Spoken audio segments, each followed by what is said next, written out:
EMR Patient Reminders. The Patient Reminders function enables you to remind your patients of upcoming appointments, as well as appointments that are required, maybe based on preventive health maintenance or vaccinations that they have not yet scheduled. This can be done by appointment type as well as location. There are various types of appointments as discussed in our scheduling module of videos. Meaningful use specific appointments such as preventive care follow-up, health maintenance due, and vaccinations due.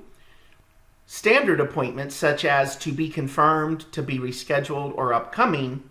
And then there's also the specialized appointments such as waitlisted, if you allow your patients to request appointments online from the portal, and then any custom reminders that you have created internally.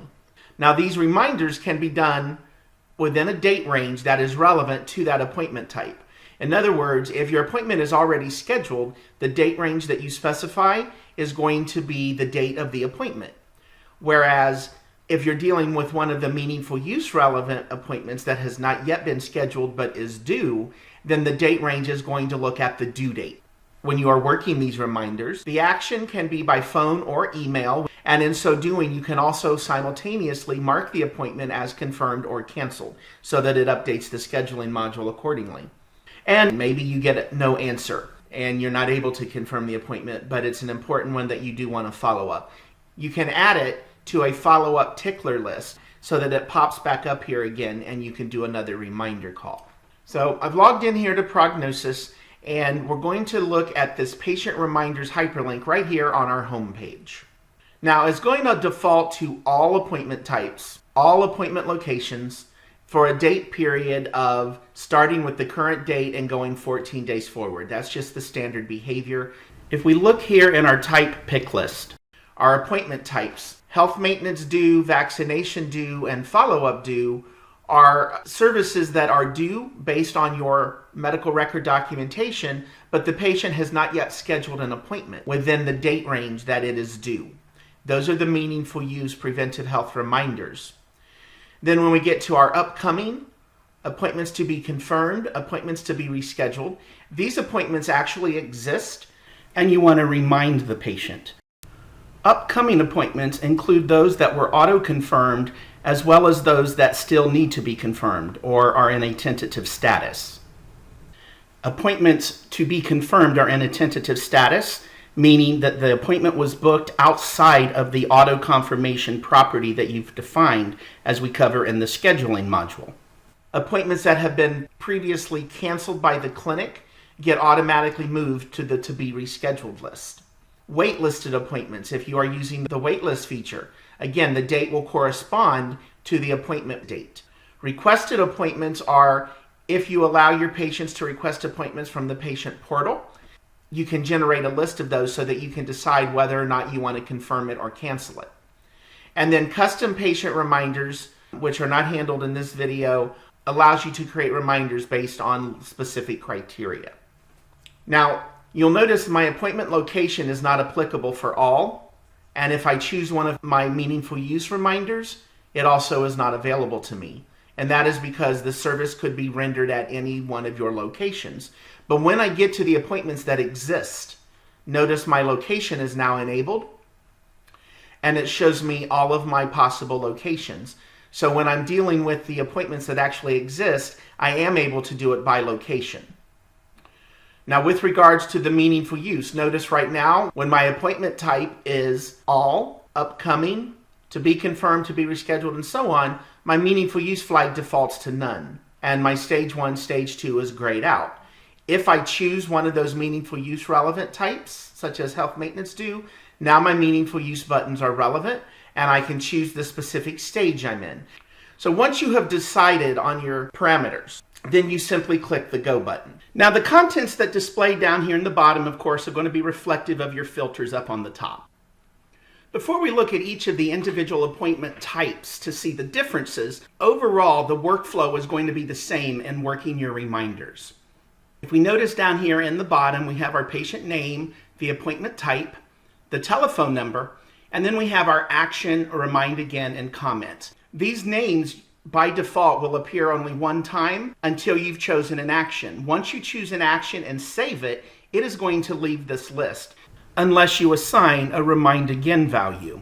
Now, as we'll see as we go through our different examples, the actions will vary based upon the appointment reminder type. As we see in our first example here of Alexis Hooks, the email option is disabled or grayed out.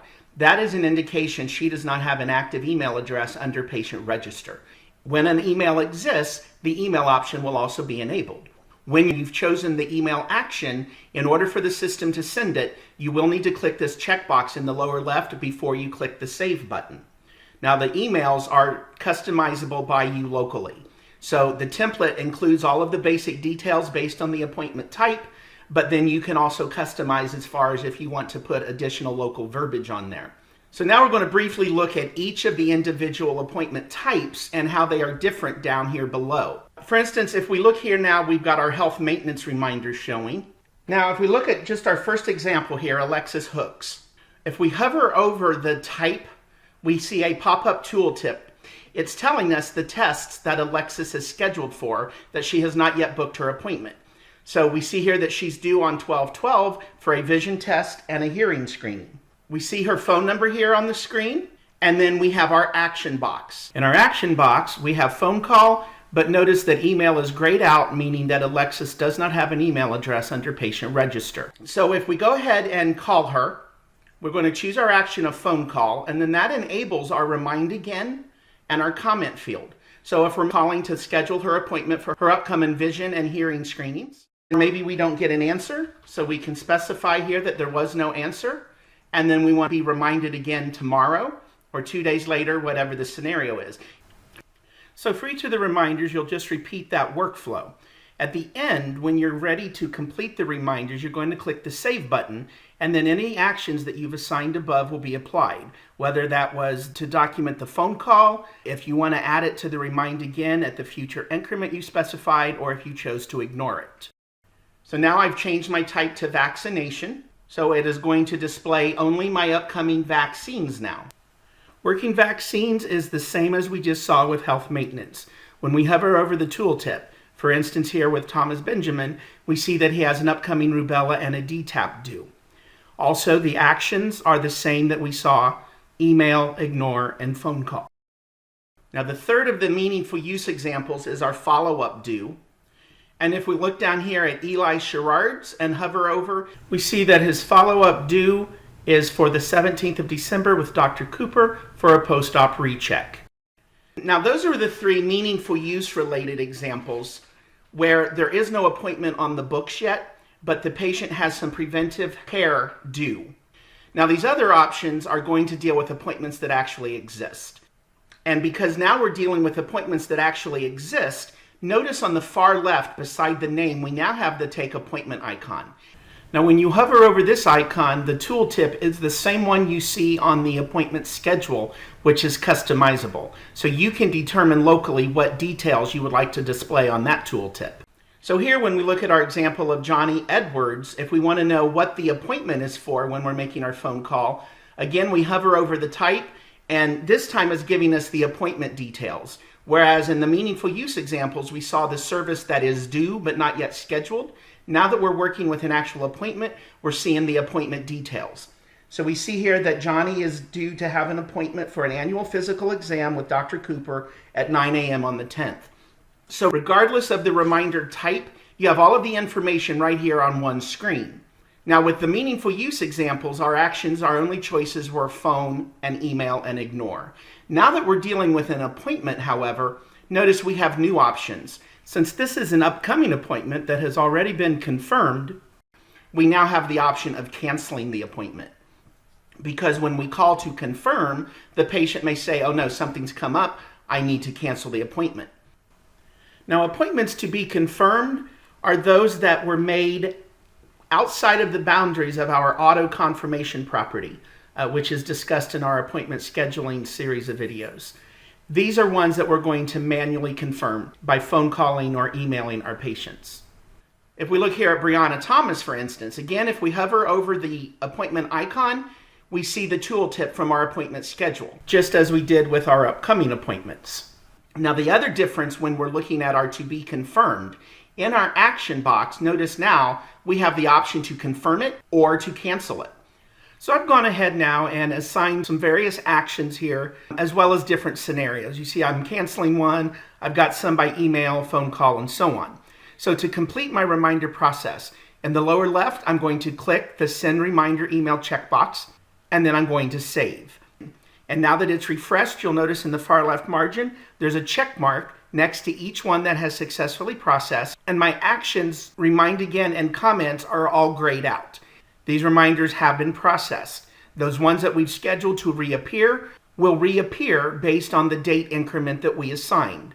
The one that was canceled has gone over to the scheduling module and canceled the appointment. The ones where we took an action and said remind again not required will no longer display on the list. Now you'll notice at the bottom we have a history button. Clicking the history button will invoke the name search. So you can always see the reminder history for any given patient.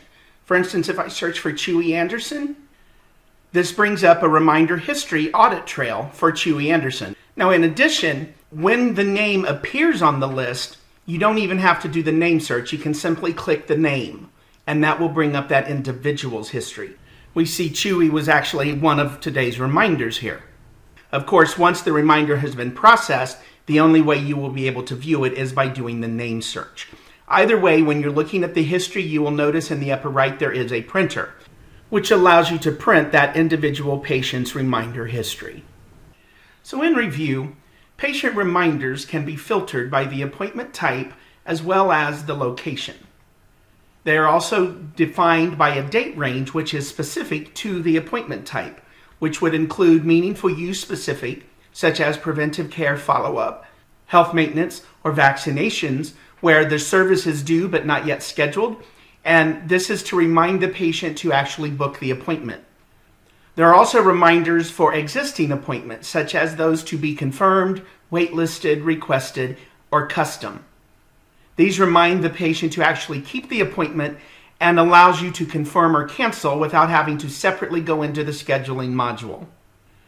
You're able to indicate the action taken, whether that would be by phone or email. Email templates are customizable per local preference. And finally, you have the ability of assigning a reminder to a work list if you're not able to verify the first time you would try, and there's also a reminder history available at a patient level.